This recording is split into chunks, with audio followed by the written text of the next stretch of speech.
Boa tarde! O Isto é Amazônia está iniciando. Nós vamos falar sobre a lavoura extensiva. Esse é o terceiro programa da série sobre o setor produtivo do Amapá. E nós conversamos com o Luiz Weber, que é produtor de grãos. Conversamos com o desembargador Gilberto de Paula Pinheiro. E também conversamos com o doutor Gilberto Laurindo, produtor, muito experimentado, conhece muito dessa área, é um dos pioneiros na plantação de arroz, produtor do famoso arroz Tianice. Você lembra do arroz Tianice no supermercado? Quantas vezes você comprou? Pois é, eu comprei várias vezes, mas ele não está mais sendo produzido. E você vai saber a razão, mais uma razão por que o setor produtivo amapaense anda a passos de cágados de forma tão lenta, é paquidérmico, né? Nós precisamos sim desburocratizar, nós precisamos sim documentar, nós precisamos sim financiar o nosso produtor. Infelizmente, enquanto isso não acontece, você vai ver imagens simplesmente estarrecedoras, triste, lamentável, incompreensíveis. Não dá, com bom senso, entender por que isso acontece no estado do Amapá. Não perca o Isto é Amazônia de hoje, acompanhe até o final este programa porque vale a pena. Isto é Amazônia.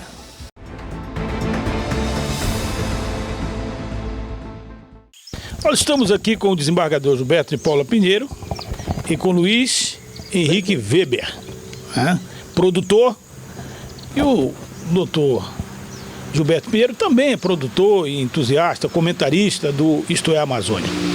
Nós falamos da agricultura dos pequenininhos, falamos dos médios e agora vamos falar da agricultura em grande escala, ou o que deveria ser uma agricultura em grande escala no Amapá.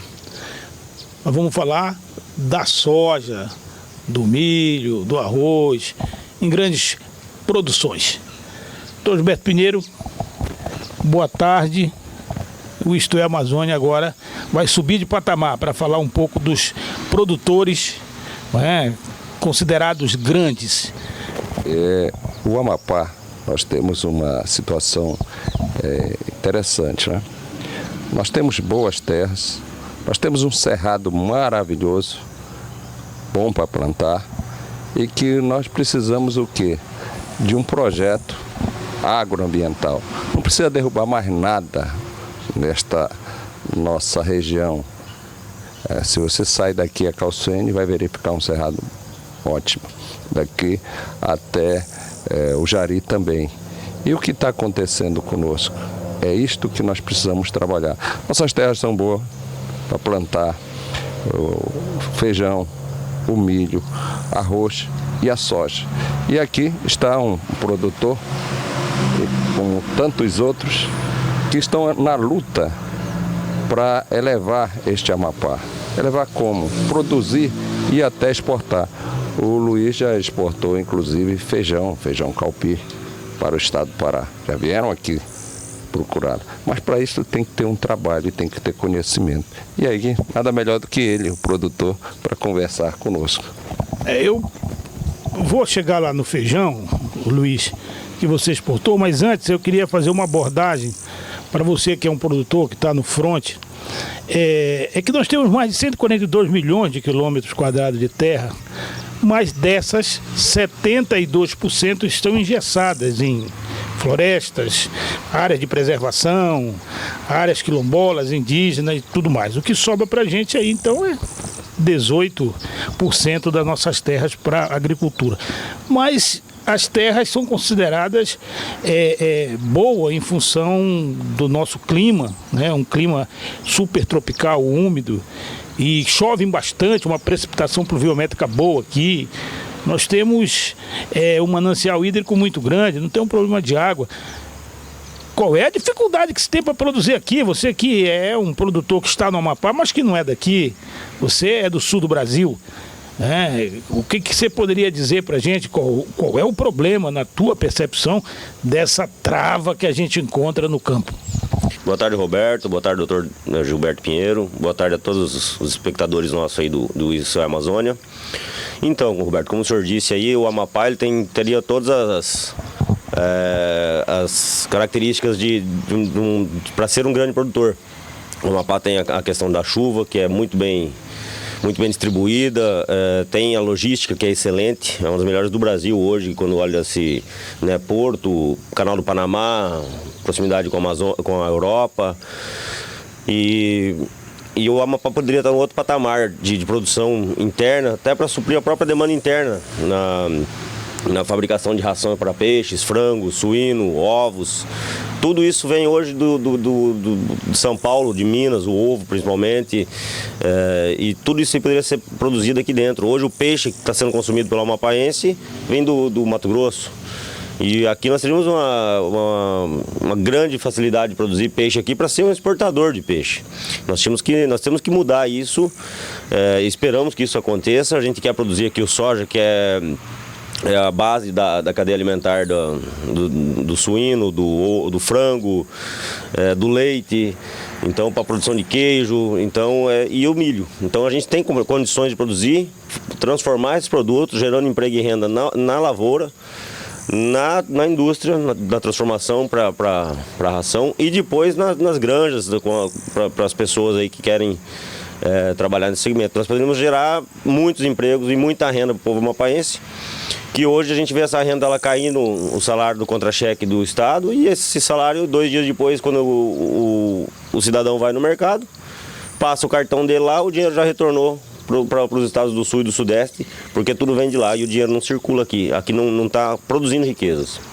É uma pena, porque o Amapá tem condições de se tornar um estado promissor. Quando a gente chegou aqui, o estado tinha uma atmosfera muito positiva. E a gente lembra que muita gente já querendo construir armazém, a construção civil estava com muito otimismo e tal, e de repente as coisas mudaram, houve alguns tropeços aí na parte de licenciamento ambiental com as LAUs, que eram uma licença ambiental única, e aí começou uma perseguição e o setor praticamente foi extinto aqui no Amapá. Só ficou que nem eu, que não tem para onde voltar. Mas a gente é insistente, eu não tenho outra opção, eu preciso continuar trabalhando. Então, Roberto, eu acredito que o Amapá, assim como o estado da Roraima, que tem condições muito inferiores ao Amapá em termos de chuva, de logística, a qualidade de solo deles lá é inferior, mas hoje a Roraima dá um show no Amapá. E já tem grandes empresas se estabelecendo, concessionárias de máquinas, tratores. Hoje você vai na Roraima, é outra atmosfera e com muito menos qualidades naturais que nós aqui. Luiz, eu fiquei animado também como espectador de todo esse processo, porque num determinado momento, se foi visitar o Mato Grosso, que é uma experiência exitosa nesse setor da agricultura, da suinocultura, do frango, e falou também da nova rota da soja, na 164, Cuiabá 163, Cuiabá-Santarém, de Santarém, Balsa Chata até Macapá, transbordo no Porto. Eu fiquei animado, mas nada disso não passou de um namoro de carnaval. Foi simplesmente fugaz.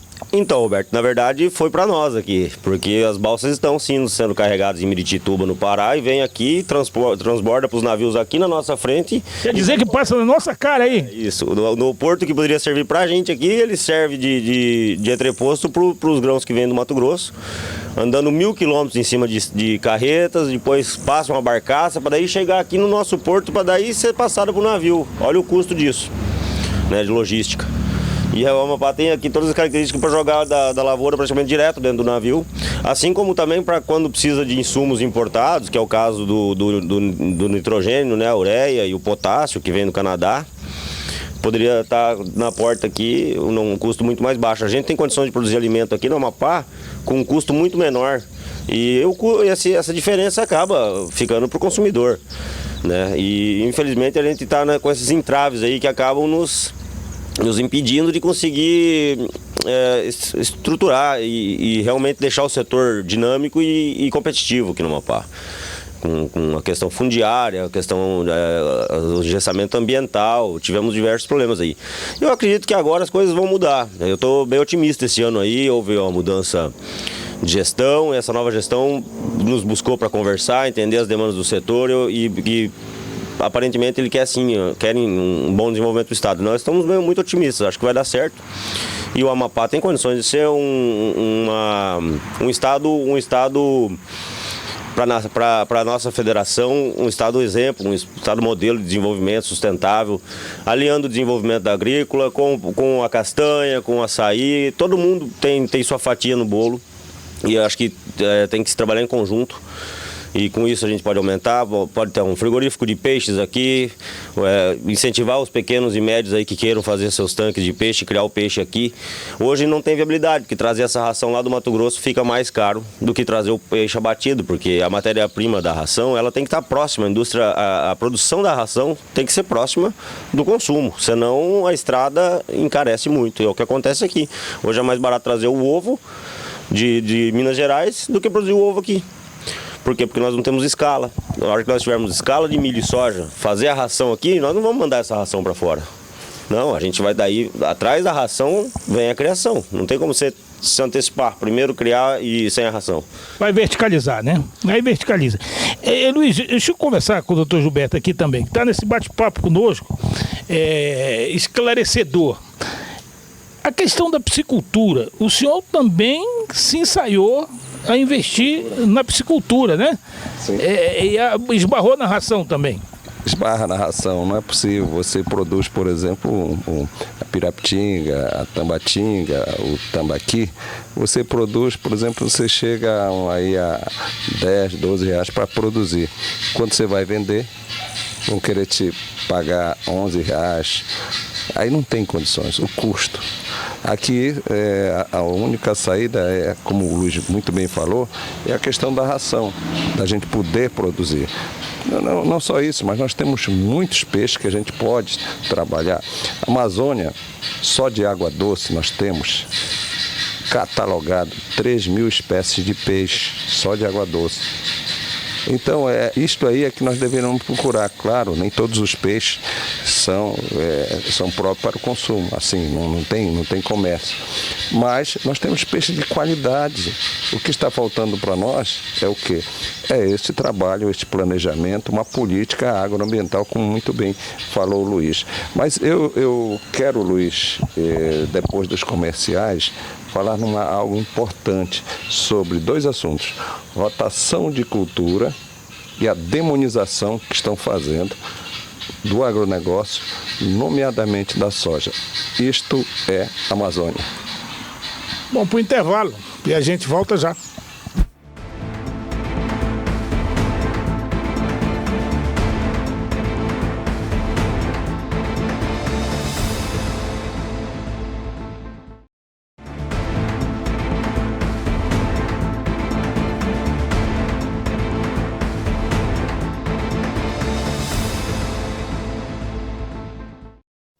Doutor Gilberto Pinheiro, então, o senhor falou que no retorno do intervalo nós vamos tratar de alguns assuntos específicos aí. A questão da demonização do agronegócio e, nomeadamente, da soja. Então, aqui o Luiz vai explicar que soja é uma cultura, ela é importante também por causa do nitrogênio. Ele vai explicar que não é só a soja que se planta, tem uma rotação de cultura. E, aliás, isto é importante no consumo, é importante na nossa vida, Luiz. Sim, Luiz, como é que é isso aí? Então, como o Dr. Gilberto falou aí, a soja, ela hoje é uma das grandes responsáveis pela diminuição drástica da fome no mundo. Porque ela tem 38 subprodutos aí, e desses subprodutos aí, até pneu usa soja na parte industrial dele. Mas no geral, o leite, o queijo, o frango, o ovo, o suíno, tudo isso aí é da soja. As pessoas que às vezes vão ao supermercado, elas acham que o leite, você vai no supermercado, ela acha que o ovo. Explica para as pessoas que estão nos vendo como é este componente? Então, dentro da cadeia produtiva, a soja, na transformação dela, se torna ração para o frango, ela se torna, que vai botar o ovo para as vacas leiteiras. Hoje, dificilmente você não come soja 3 vezes por dia de maneira indireta. Que seria o quê? Hoje, se você comer uma pizza, na massa é usado o ovo, e esse ovo tem composição de soja nele e milho, né? Soja e milho hoje praticamente a base da pirâmide alimentar do ser humano, junto com arroz, trigo e feijão, né? Seriam esses os principais cereais aí mais consumidos do mundo. Aqui na Amazônia, aqui no Amapá especificamente, a gente tem conseguido boas produtividades de soja, boas de milho, não ainda patamares, né, do sul do Mato Grosso, ou até por uma questão de pesquisa e desenvolvimento, que lá já está num outro patamar, mas a gente consegue ir ganhando terreno, vai experimentando novas variedades e evoluindo na parte agronômica, buscando excelência. Deixa eu te falar um negócio assim, o que eu ouvi muito de algumas pessoas que eram críticos com relação ao plantio da soja, porque a soja é uma monocultura. Nós vamos destruir o cerrado, que é biodiverso, é cheio de riquezas da biodiversidade que ainda são desconhecidas, e a soja é uma monocultura. E quando a gente fala de rotação, me parece que esse argumento cai por terra. Não, exatamente, Roberto. Você planta soja, planta milho, planta feijão, pode plantar o arroz aqui na nossa região especificamente. Então não é que você vai plantar soja e só.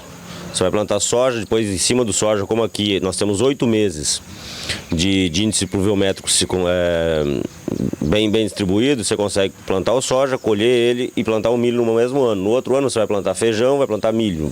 Depois você pode... Então você tem... são N combinações de plantios que você pode estar fazendo, não é que você vai plantar só soja. E mesmo a soja, não é que ela destrói tudo não, pelo contrário, ela hoje... Se tem estudos aí que ela tem toda a microbiologia de solo, tá ali, viva, até porque você faz a rotação de culturas e tal. Se você for ver um solo de lavoura, ele tem mais vida microbiológica do que um solo de cerrado, porque o cerrado ainda tem a questão do fogo, que praticamente consome todo o cerrado amapaense, praticamente é todo ele queimado todo ano. Então acaba empobrecendo o solo e acabando com a microbiologia de solo aí, que vai se construindo com matéria orgânica. Então isso é muita coisa, muita falácia, as pessoas falam sem saber, sem conhecer a realidade. Não existe ninguém que cuida melhor da terra do que o agricultor. É dela que ele tira o sustento, você não vai fazer mal para quem te sustenta, né? Isso é uma outra falácia de falar que o produtor rural, por causa dos defensivos agrícolas e tal. Os defensivos agrícolas são altamente seletivos, a indústria química ela evoluiu muito nesse aspecto. E você tem preciso ter um problema com lagarta, você vai passar um produto que só pega lagarta. Então se criou um mito em volta do agronegócio, querendo demonizar o agronegócio, quando na verdade o agronegócio é o que bota comida na mesa do pai de família, das famílias aí todo dia, não tem outro setor. Eu também estava lendo com relação aos grandes produtores de alimento no mundo, aí Brasil, China, Estados Unidos, e a tecnologia avançou bastante, né? Hoje a agricultura ela é manejada através de computadores. Então, por exemplo, o drone ele vai soltar o fertilizante naquela terra que precisa, é identificada e só joga naquele local. Então é uma forma mais econômica para o produtor e mais correta também na produção, porque aonde não houver necessidade não é despejado ali, é só naquele local, porque o computador identifica todas as necessidades da lavoura. Isso é muito interessante. É um pouco mais complexa a questão que nós chamamos de agricultura 5G, né? Que seria agricultura de precisão. Aqui no Amapá eu acho que tem 1 ou 2 produtores ainda que já iniciaram esse trabalho e tal, porque essa tecnologia custa caro, relativamente cara, e você tem algumas dificuldades em implantar, mas é futuro, isso vai acontecer. Então é o que você falou, você não vai jogar nada sobrando ou deixar faltando, porque dentro do próprio quadro de terra você tem pedaços de solo diferentes uns dos outros, né? Mas a tecnologia hoje, a agricultura foi um setor que deu um salto. Quando você olha a agricultura de 50 anos atrás, de 20 anos atrás e a de agora, parece que a mudança foi muito significativa na parte de tecnologia e de produtividade. né? Nós saímos de um soja de 30 sacos por hectare há 30 anos, aí, 40 anos atrás, para um soja de 80 hoje, na mesma terra. E ainda se implantou, graças ao plantio direto, o milho safrinha, e as terras que antes ficavam em pousio sem plantio, hoje tem o milho safrinha dando 150 sacos por hectare. O Brasil é um colosso em produção e em produtividade. E aqui, Luiz, no nosso caso, você falou no nosso clima tropical, né? Chuva, bastante chuva. Essa questão das safras, você pode, por exemplo, plantar, né? No ano, dá para plantar milho, o milho, o arroz, o feijão, e qual é o outro produto que você também poderia, se quisesse, nesta rotação de cultura, plantar? Até girimum, se você quisesse, melancia, tudo dá. Então, doutor Gilberto, ano passado eu plantei 5.000 covas de melancia e colhi melancia pra caramba. Foi uma experiência nova pra mim, que eu nunca tinha trabalhado com isso. Mas aqui é o seguinte, como você tem 8 meses aí, você consegue fazer 2 safras. E depois entra a seca, que é a terra, é a época de pousio mesmo, a terra fica coberta com... Não dá para irrigar também, porque o sul eles irrigam. Não, daria para fazer projeto de irrigação. É que assim... Nós temos bastante água. A questão, doutor Gilberto, é que existe para você poder fazer essa irrigação, e aí sim, você consegue completar o ciclo anual de 3 culturas aí. Mas para isso você tem que ter uma questão de legalização fundiária, você tem que conseguir fomento via banco, que são coisas que você tem que financiar, você tem que ter apoio bancário aí, que senão não tem caixa que chega. Luiz, eu vi, por exemplo, eu estive em Roraima naquela época que se plantava arroz, estive ali em Raposo Serra do Sol, vi uma coisa interessante. Quando ficava aquela soca, eles colocavam um gado para engorda, né? Aquilo ali, e eu achei aquilo... Poxa, eu nunca tinha pensado que pudesse também associar ali. Eles cercavam o gado comum, não é? No caso o Nelore. E também, logicamente, que o gado ali em cima ele fertiliza o solo também, né? Com esterco. Hoje no Mato Grosso tem bastante gente já fazendo o que eles chamam a terceira safra, que é a safrinha de carne. Então você planta o soja, colhe o soja, planta o milho, e quando o milho está num patamar de 40 dias, você joga a semente de capim, que já vai servir de cobertura de solo para o período de seca, né? Que a época de seca no Mato Grosso ela vai de maio a setembro. Aqui ela vai de agosto a dezembro. Então, quando você colhe o milho, o pasto já está pronto, você entra com o gado no auge da seca, quando está todo mundo sem pasto e o gado está magro, você tem pasto verde, porque não estava pastejado. Então, você tem um ganho de peso do animal muito rápido, né? Você consegue converter a palha em carne com velocidade, e o gado devolve sim o esterco, que ajuda também aí na construção de fertilidade, né? Eu quero colocar mais um problema aqui, que me parece que esse programa tem um condão de esclarecer, né, as dúvidas, vou usar uma expressão tua, as falácias, né, que as pessoas criam em torno da produção, do setor agrícola. Bom, dizem que quanto mais você mecaniza a agricultura, mais você desemprega. Quer dizer, que a agricultura mecanizada ela é um fator de desemprego, porque você precisa menos de mão de obra. Você concorda com essa afirmativa ou é mais um equívoco dos ignorantes? Não é de iniciativa, né? Olha só, Roberto, hoje o Mato Grosso vive um momento de um apagão de mão de obra. Se você for hoje no Mato Grosso e falar que eu quero trabalhar, tá todo mundo ganhando um salário muito acima da média de outras regiões que não são agrícolas. O agronegócio tende a pagar bem, porque hoje o cara tem que ser profissional, né? Que você falou, a parte tecnológica, GPS, o cara tem que entender os novos tratores que estão vindo aí, é um computador agrícola. Então o operador de uma máquina dessa não é que ele trabalha, ele acompanha o trabalho dela, ele faz o acompanhamento da parte tecnológica.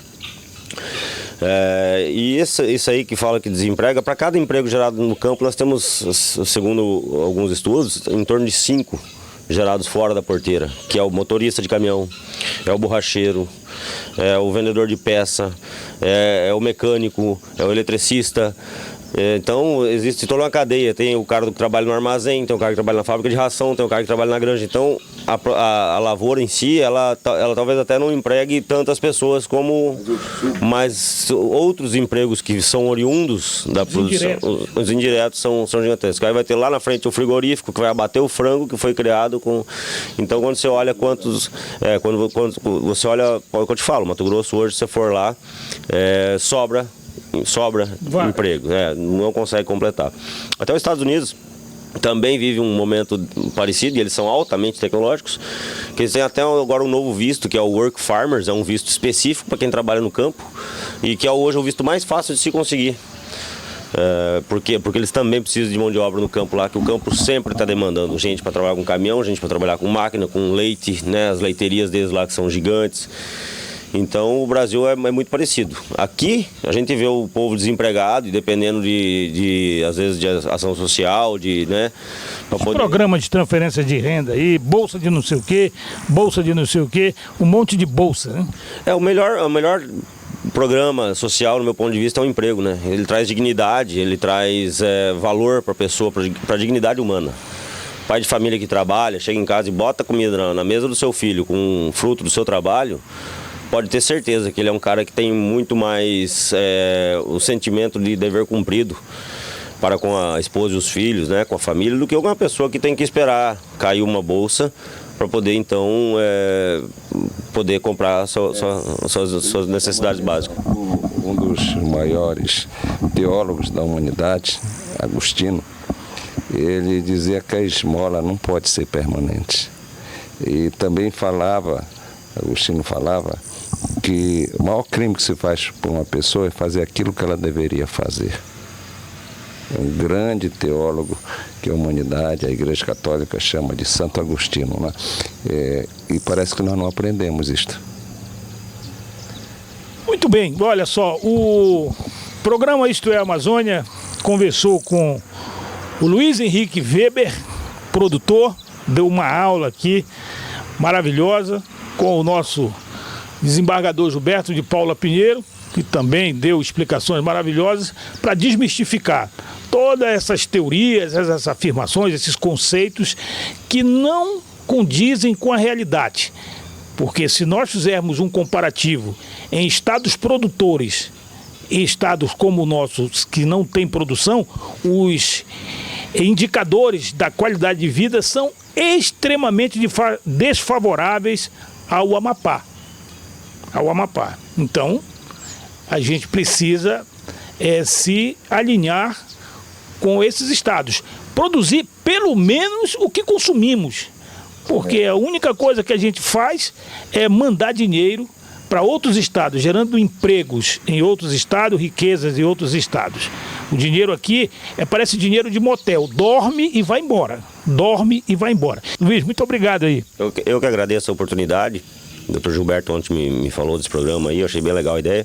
E eu até queria fazer só uma observaçãozinha. Hoje chegou no porto o adubo meu, que veio de Santarém, nessa questão do emprego e situação, né? Tem o cara que foi buscar com o caminhão, tem um rapaz que foi carregar com a carregadeira. Aí ele saiu de lá, furou um pneu, ele parou na borracharia ali do quilômetro 9 para arrumar. E aí tive que pegar 2 rapazes para me ajudar lá na fazenda também, a descarregar e organizar e tal, cobrir com lona, etc. Então só aí hoje quanto foi gerado de renda, né? Esse caminhão consumiu diesel, esse diesel vai gerar ICMS para o governo, esse pneu vai gerar renda. ISS, que é o serviço. O agricultor é o cara que mais corre risco, porque se tudo der errado, todo mundo recebeu dele, o funcionário, a empresa de fomento, ou o freteiro, né? E quem mais corre risco é uma das atividades de maior risco. E tem um sócio de vocês que às vezes ele se aborrece, chamado Deus. Não, a gente luta contra N fatores, né? E um deles é São Pedro aí, que ele fica com o registro na mão da chuva, você depende de chuva, você depende de luminosidade, você precisa ter equilíbrio nessa questão.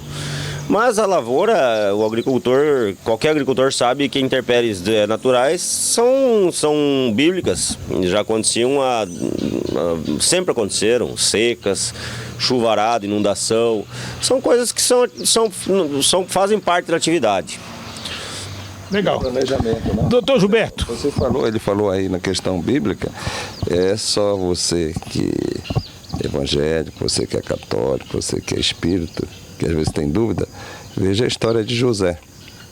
A história de José é importante, né? Se não fosse José, todo o Egito e todas aquelas nações ao redor teriam perecido pela fome. A história dele mostra que a agricultura ela é essencial. Ou seja, eu sempre digo que há 3 coisas insubstituíveis no mundo, né? O ar, a água e a comida, né? Isto é a Amazônia. Beleza, a gente vai voltar. Aguarda a gente aí, tá bom? Esse programa vai ser maravilhoso. Agora a gente vai pro campo. Vamos pro fronte lá, vamos olhar a terra de pertinho.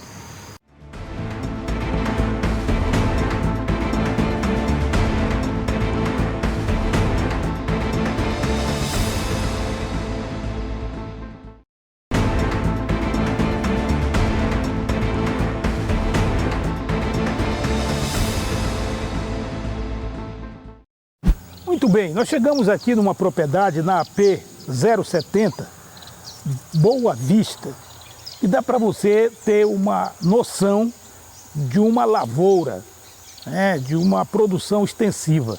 Maquinários, servidores, funcionários, refeitório, tudo isso envolve a produção. Tudo isso você vai acompanhar com o Dr. Gilberto Laurindo, explicando para você, telespectador do Isto é Amazônia, todo esse maquinário que é utilizado aqui. Isto é a Amazônia.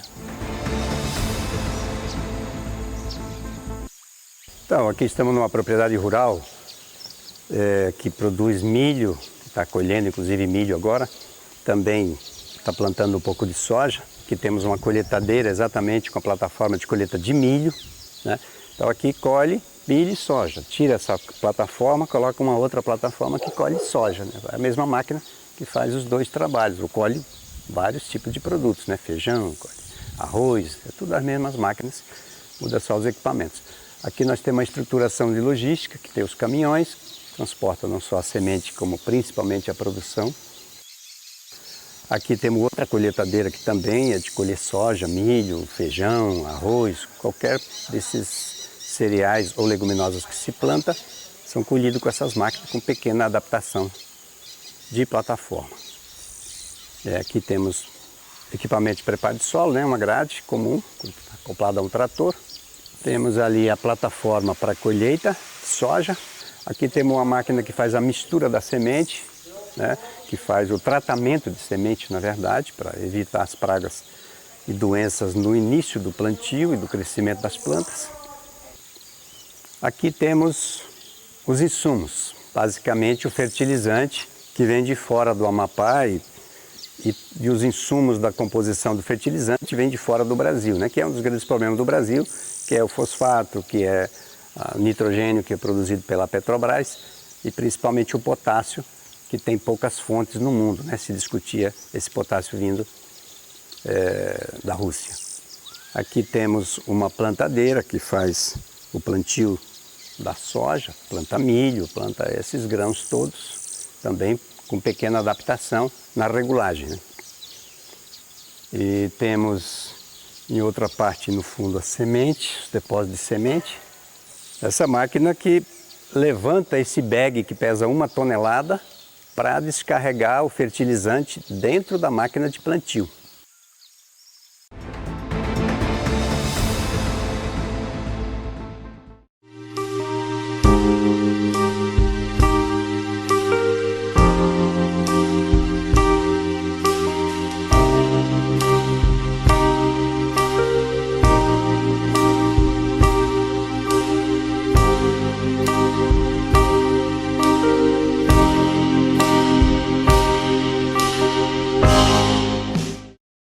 Olha, nós estamos no 3º documentário sobre o setor produtivo do Amapá.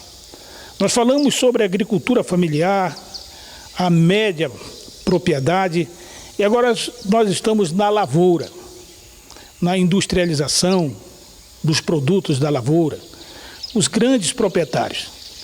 E nós estamos aqui numa agroindústria que tem 20 anos de produção e ela está parada. totalmente parada, sem produzir absolutamente nada. E, gente, quanto mais eu ando, quanto mais eu visito as propriedades, quanto mais eu converso com os produtores, fica cada vez mais claro a razão da produção do Amapá ser tão pequena, tão insignificante, que não atende nem o consumo interno. Nós estamos aqui numa fábrica de arroz que está parada, que produzia plenamente há 20 anos, que tinha licença, é uma área totalmente documentada, mas ela está parada. E eu estou aqui ao lado do Gilberto Laurindo, que vai conversar conosco. Dá uma tristeza isso, Gilberto, quando a gente vê todo esse maquinário cheio de teia de aranha, enferrujando, se depreciando por falta de autorização para trabalhar. Que coisa triste. Muito triste. Eu quase não venho aqui ver essa coisa porque dá vontade de chorar, de ver como é que o ente público, que tem o dever e tem a atribuição legal de permitir que as pessoas trabalhem, evidentemente, dentro da lei, interrompe os negócios, atividades produtivas, de forma quase que criminosa, porque descumprem a lei e simplesmente cessam a atividade, desempregam dezenas de pessoas numa discussão que não tem o menor sentido, né? Porque se você já tem licença do IBAMA, tem documentação, título da terra, né? Isso aqui foi até hipotecado no banco, hoje já não está mais. Ou seja, áreas consolidadas pelo Código Florestal, tudo certinho, veio licenciando durante dezenas de anos e de repente para, agora não pode mais. Aí para tudo, tem que demite todo mundo, para tudo, fica essa tristeza de ver uma empresa dessa, um maquinário. Nós tínhamos, não dá para falar o nome, né? Tínhamos o arroz Tianice durante muitos anos no mercado. Hoje não se planta mais nada. Aqui nós plantávamos feijão, milho e arroz, né? Depois veio soja para fazer a intercalação, mas sempre produzindo milho, soja e outras atividades. Hoje tudo parado, toda atividade, esse campo aí todo parado. E não há nenhuma razão legal nem ambiental para se proibir de plantar, tendo em vista que a lógica é que a única forma que tem de controlar as queimadas, e dá para a gente afirmar que é a maior queimada contínua do mundo, talvez com quase 2 milhões de hectares, né? Queima desde lá do Maracá, do Jari ao Cabo Orange, todo ano. A única forma que tem de controlar, de cessar, de cortar esse fogo é plantando, cultivando a terra. Nessas áreas de campo que não tem vegetação, não tem floresta, não se derruba uma árvore para plantar, mas não pode. E qual é a razão, qual a explicação do poder público para que não haja essa licença, para que essa documentação que é autorizativa para a produção seja liberada? Nenhuma, especialmente para a renovação das licenças, né? Começa que o Amapá é o único estado que precisa de licença ambiental todo o tempo para plantar, né? O sul do Brasil, Mato Grosso, Centro-Oeste, planta milhões de hectares, produtores plantam centenas de milhares de hectares, não tem nenhuma licença ambiental. Tiraram a licença lá há 30, 40 anos, quando fizeram, para desmatamento, que a gente chama de supressão vegetal, e depois continuam plantando. Aqui, não só se exige, como o único lugar que se exige licença todo o tempo para plantar, como não há razão legal, porque não há... O Estado, o ente público, a SEMA, antes o IMAP, é que descumpre a legislação. E qual é a razão? O que eles dizem? Absolutamente nada. De forma desrespeitosa, não recebe as pessoas. Se a gente mandar um advogado lá para perguntar por quê, parou por quê, não, nem recebe. Era assim, continua sendo. E não tem nenhuma explicação. Está lá um processo com título, a matrícula da terra, documento completo, tudo certinho. Áreas consolidadas pela legislação, né, pelo Código Florestal, que fez um corte dia 22 de julho de 2008, ou seja, tudo que estava para trás, executado, feito, está consolidado, tanto o uso da terra como as coisas rurais todas. A partir daí, quem tem áreas grandes tem que recompor áreas de floresta, quem tem floresta ou área de cerrado, reserva, áreas menores não precisa. Nós estamos com essas áreas aqui consolidadas, não tem problema de reserva legal, aliás, não se planta nem a metade da área e nada se responde. Simplesmente não há resposta de por que aqui nessa sede tem uma área de 100 hectares, titulada há 30 anos pelo INCRA, área consolidada, matriculada, foi até hipotecada no banco, como eu disse, e não tem a renovação da licença. Não há razão para isso. Então, é o Estado que não cumpre a legislação. E, em detrimento, fecha um empreendimento produtivo com atividades empresariais, industriais, agroindustriais, que isso está escrito lá no artigo 14º, salvo engano, da Lei 4504, que tem um singelo apelido de Estatuto da Terra. Parece uma fotografia daquele artigo, esse empreendimento, ou seja, uma agroindústria que treina pessoas da comunidade, que traz para cá, que dissemina, que difunde tecnologia, né? Vem numa região sem tecnologia, implanta um projeto com tecnologia que vai fazer escola para a vizinhança, que dá apoio ao pequeno produtor, que emprega as pessoas locais, formação de mão de obra no interior, e sabe-se que a única forma que tem de desenvolver o interior do estado, dar uma oportunidade mínima para as pessoas que moram nos municípios do interior, é através do agro, mas principalmente o agroprocessamento, a agroindustrialização, que é o que nós temos aqui, com máquinas de secagem, de armazenamento e de beneficiamento de grãos. Olha, nós vamos para o intervalo comercial, você fica conosco porque a gente volta já já com Isto é Amazônia.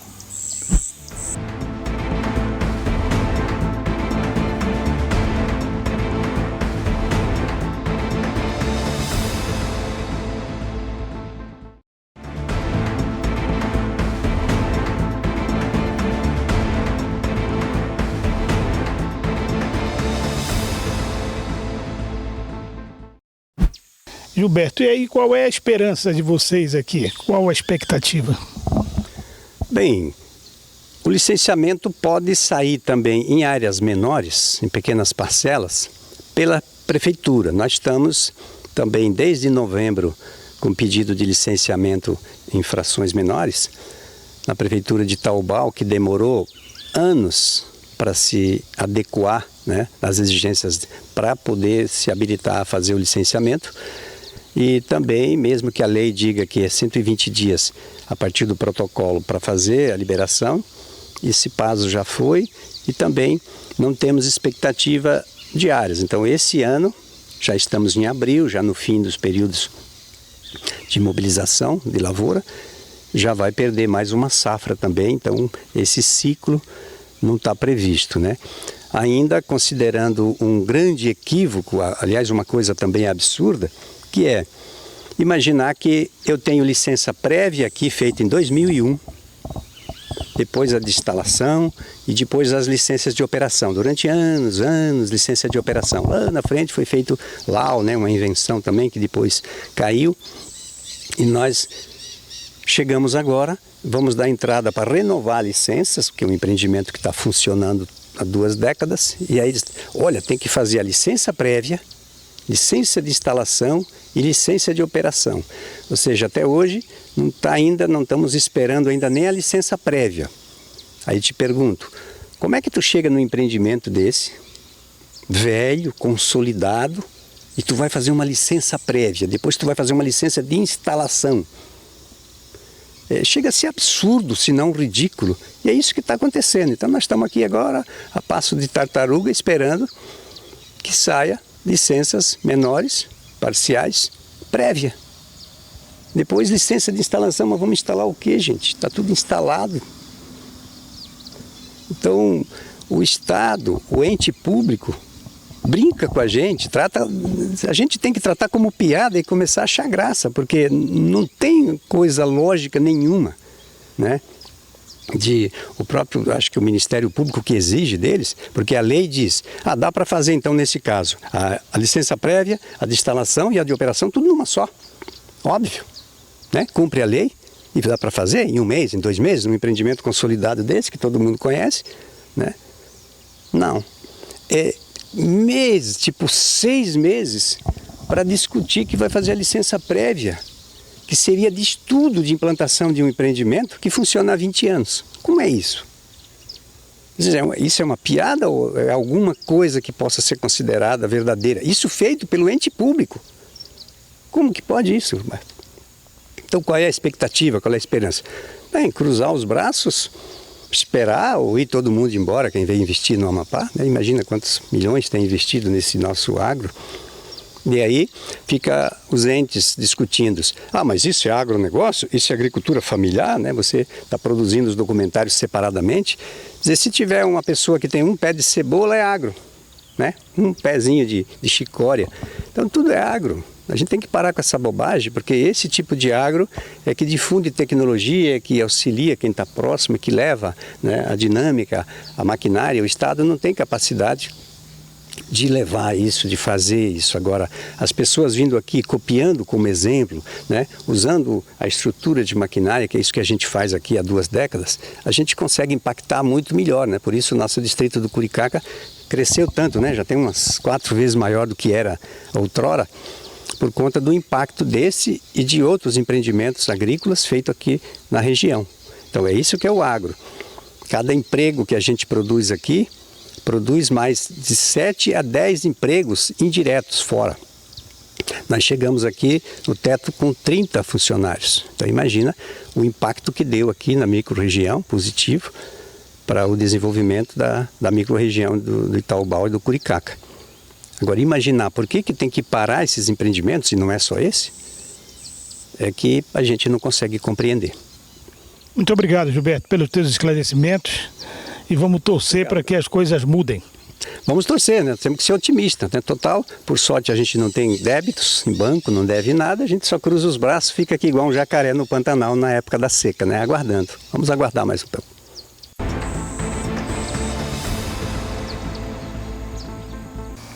Então, olha só, chegou o final do nosso programa Isto é Amazônia deste sábado. Mas nós convidamos você a continuar prestigiando o programa, porque no próximo sábado nós vamos falar da pecuária, em especial da bubalinocultura, sobre criação de búfalo. Você vai acompanhar histórias interessantes e conhecer um pouco mais das técnicas para você criar e ter um bom rebanho no seu pasto. Nós aguardamos você no próximo sábado e continua conosco no Isto é Amazônia. Muito obrigado a todos.